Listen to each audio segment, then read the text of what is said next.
मन का खेल। जो समझ गया वो बदल गया। एक समय की बात है, बंगाल की खाड़ी के किनारे एक छोटे से शांत गांव में भैरव नाम का एक युवा लड़का रहता था। भैरव अपने क्रोधी स्वभाव और चंचल मन के कारण गांव भर में प्रसिद्ध था। उसका मन हर समय विचारों से भरा रहता था। इस तूफान ने उसके मन को एकदम बेचैन कर दिया है। उसके जीवन से शांति मानो गायब हो गई थी और वह हमेशा अपने ही ख्यालों में खोया रहता था और तनावपूर्ण जीवन जी रहे हैं। उनके अशांत मन और क्रोध के कारण उनके अपने परिवार के सदस्यों और गांव वालों से भी संबंध अच्छे नहीं थे, जिससे वह और भी अधिक अकेला और अपमानित महसूस करने लगा।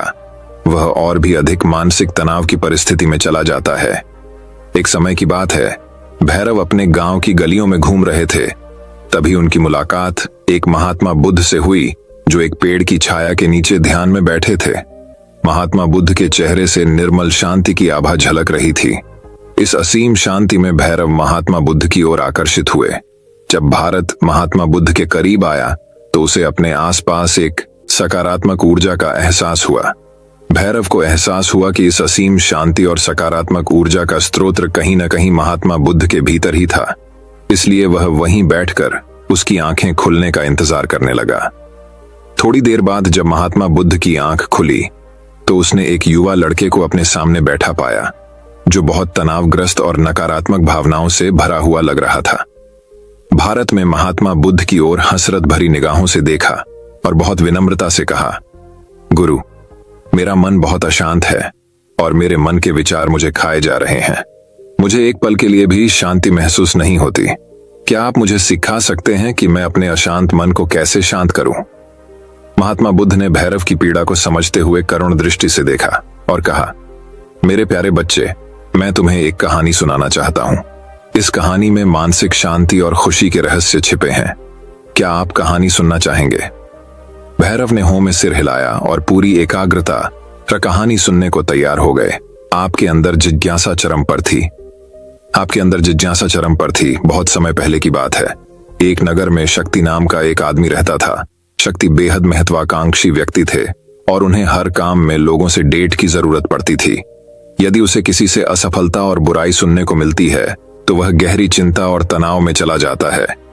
उनका मानना था कि सफलता और भौतिक शक्तियां वांछित खुशी देंगी, लेकिन वह जितना सफलता और प्रशंसा के पीछे भागता था उतना ही मानसिक तनाव में यूबता जाता था। लेकिन अचानक शक्ति का सामना उस समय के मशहूर महात्मा बुद्ध से हो गया, जिसका नाम महाकौशल था। महाकौशल अपने शिष्यों को ध्यान की शिक्षा देते थे और वह स्वयं एक बहुत ही ध्यान मग्न और प्रबुद्ध व्यक्ति थे। महाकौशल की अद्भुत एकाग्रता से प्रभावित होकर शक्ति ने उनसे अपने भटकते मन को शांत करने का उपाय जानना चाहा। शक्ति ने कहा कि महंत हमेशा सफलता के पीछे भागते हैं और लगातार अधिक हासिल करने की कोशिश करते हैं, फिर भी मुझे कोई क्षणिक संतुष्टि या आत्मसंतुष्टि नहीं मिलती।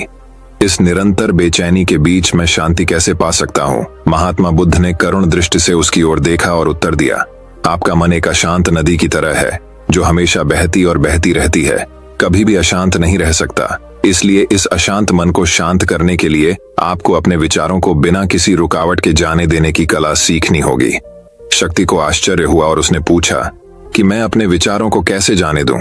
आखिर मैं भी तो अपनी इच्छाओं और महत्वाकांक्षाओं से बंधा हुआ हूं। ये सुनकर महात्मा बुद्ध मुस्कुरा दिए और कल्पना करें कि आपके हाथ में पानी का एक गिलास है। अब आप इसे जितनी देर तक पकड़कर रखेंगे यह उतना ही भारी होता जाएगा, और अगर आप इसे काफी देर तक पकड़े रहेंगे तो आपके हाथ में दर्द होने लगेगा। लेकिन अगर आप उस पकड़ को ढीला कर दें और छोड़ दें तो आपका बोझ खत्म हो जाएगा। भव ने कथा और उसका संदेश ध्यानपूर्वक सुना।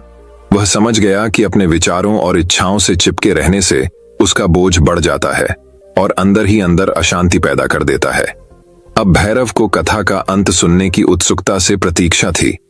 महात्मा बुद्ध ने कहानी जारी रखते हुए कहा कि शक्ति ने महात्मा बुद्ध के शब्दों के बाद विचारों को छोड़ने का अभ्यास करना शुरू कर दिया। बिना किसी पूर्व निर्णय के अपने विचारों और भावनाओं को आते और जाते देखता है। अब उसने विचारों को पकड़ना बंद कर दिया था। विचार उठते थे और अपने आप चले जाते थे।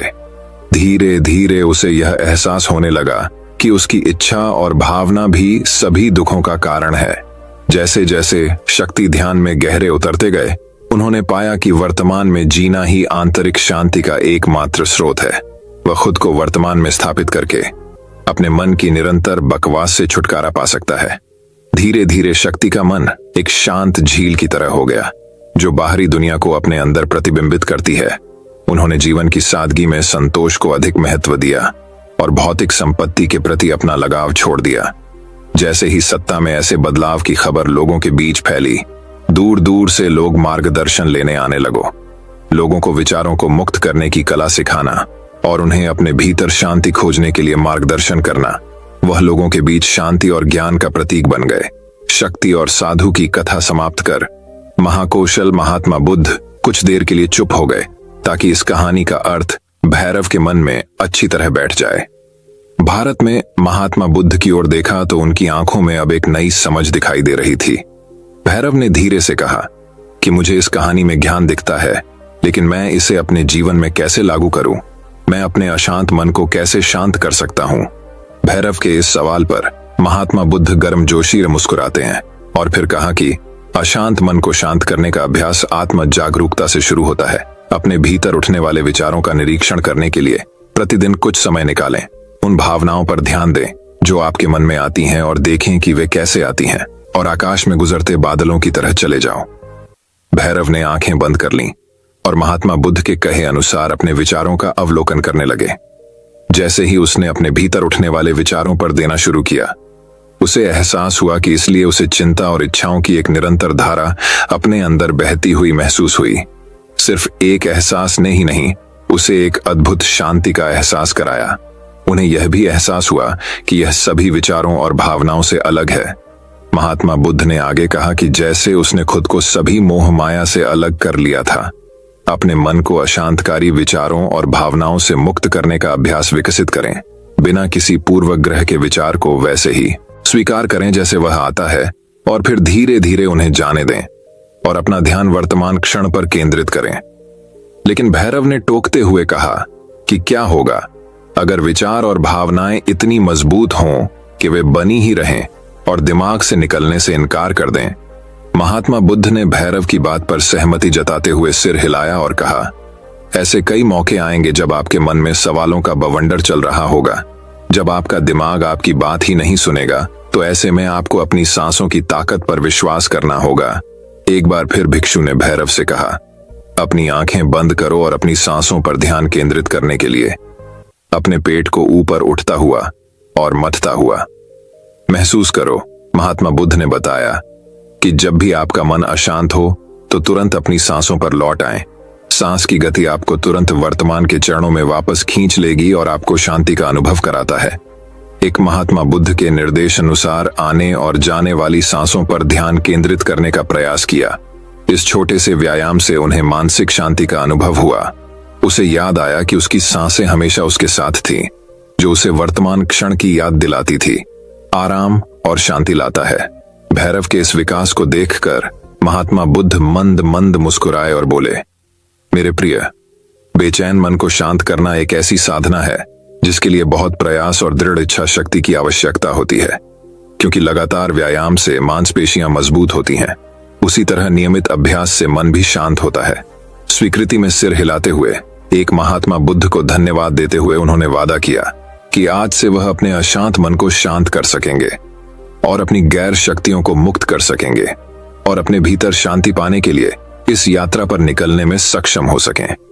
महात्मा बुद्ध ने भैरव के कंधे पर हाथ रखा और कहा कि मुझे आपकी क्षमता पर बहुत विश्वास है और आपको जल्द ही अपनी आंतरिक शांति मिलेगी।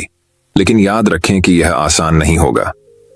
लेकिन अगर आप दृढ़ इच्छा शक्ति और खले दिल से प्रयास करेंगे तो आप निश्चित रूप से वह टुकड़ा पालेंगे जो आपके अंदर है। उस दिन से भैरव अपने अशांत मन को शांत करने का प्रयास करने लगे और हर दिन ध्यान करने के लिए एक अलग समय निर्धारित करें। उसने अपने मन में उठने वाले विचारों को बिना किसी रोक टोक के जाने दिया और अपनी सांसों के जरिए खुद को वर्तमान में बनाए रखने की कोशिश की। समय के साथ अभ्यास करते हुए भैरव को अपने अंदर शांति का अनुभव हुआ। जैसे जैसे समय बीतता गया, भैरव को ज्ञान और शांति का स्रोत कहा जाने लगा। ग्रामीण अपने अशांत मन को शांत करने के लिए भैरव के पास आते हैं। महात्मा बुद्ध के भिक्षु आत्म जागरूकता की शक्ति को साझा करते हैं और दूसरों को महात्मा बुद्ध के विचार को पढ़ाने में मदद करते हैं और आंतरिक शांति पाने की शिक्षाओं को साझा करते हैं। इसके साथ ही उन्होंने अपनी सांसों पर ध्यान देने और अपने विचारों को मक्त करने की कला भी सिखाई। ऐसे निवासियों का विकास हुआ और उन्हें मन की अमूल्य शांति मिली। महात्मा बुद्ध की शिक्षाओं और भैरव द्वारा संचालित अभ्यास के माध्यम से विचारों को त्यागने और वर्तमान में जीने की कला दूर दूर तक फैल गई है। उन्होंने कई लोगों की जिंदगी बदल दी और जैसे जैसे समय बीतता गया उनकी जिंदगी और भी बदलती गई। भैरव का शांत प्रभाव उसके गांव की सीमाओं से परे तक फैला हुआ है। आसपास के गांव और शहरों से लोग भैरव के परिवर्तन की कहानी सुनते हैं, उनसे सलाह लेने आते हैं। मन के बोझ तले दबे लोगों के लिए भारत आशा की किरण बन गया। भारत की शिक्षा केवल ध्यान और प्रवचन तक ही सीमित नहीं थी, बल्कि वह रोजमर्रा के काम जागरूकता के साथ करने पर ज्यादा जोर देते थे। वह लोगों को अपनी भावनाओं के प्रति जागरूक रहने की याद दिलाते थे। इस बात पर ध्यान दें कि आप दिन भर में क्या कहते हैं और अपने आसपास होने वाली घटनाओं पर आप कैसे प्रतिक्रिया करते हैं। हर काम पूरी जागरूकता के साथ करें। जब आप खाएं तो प्रत्येक टुकड़े के स्वाद का आनंद लें। जब आप सूरज की रोशनी के सामने खड़े होते हैं तो उसकी गर्मी महसूस करते हैं। लोग क्या कहते हैं उसे ध्यान से सुनें और समझें। छोटे छोटे बदलावों से लोगों के जीवन में चमत्कारिक परिवर्तन आए। भैरव की शिक्षाओं से लोगों ने सीखा कि जीवन का आनंद वर्तमान में जीने में है। दोस्तों, मुझे आशा है कि आपने इस कहानी से बहुत कुछ सीखा होगा और अपने परिवार, दोस्तों या आपके करीबी इंसान के साथ ये कहानी शेयर करके उन्हें भी इस ज्ञान से परिचित करवाए। बाकी अगर आपको ये वीडियो दिल से अच्छी लगी हो तभी इस वीडियो को लाइक कर देना और आपने अब तक इस चैनल को सब्सक्राइब न किया हो तो चैनल को सब्सक्राइब भी जरूर कर देना। आपका हर दिन शुभ हो और खुशियों से आपका जीवन भरा रहे। धन्यवाद। नमो बुद्धाय।